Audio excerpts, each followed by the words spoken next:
a well-known businessman awaiting trial in Japan on charges of financial misconduct, has traveled to Lebanon, despite being banned from traveling overseas. Carlos Ghosn, the former chairman of Nissan, says he is not fleeing justice, but instead wants to avoid injustice and political persecution. The 65-year-old's abrupt departure is likely to raise questions given how his bail conditions had included surrendering his passport to the Japanese authorities. Prosecutors speaking anonymously to Japanese media say they are unsure how he managed to leave the country while under surveillance, with his movements and communications constantly monitored.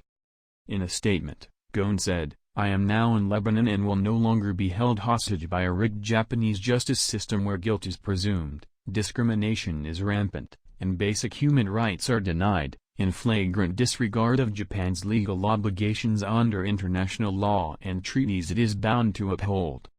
Japan does not have an extradition treaty with Lebanon, and it is unclear what steps authorities might take to pursue his extradition. Ghosn is of Lebanese origin, as is his wife Carol.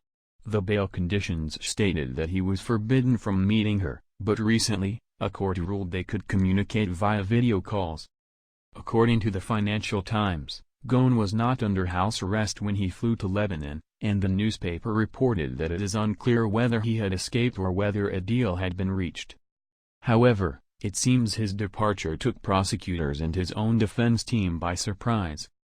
Ghosn, who also presided over an alliance between the Japanese carmaker and France's Renault, is accused of understating his salary while leading Nissan, transferring personal financial losses to his employer, and diverting Nissan money to enrich himself.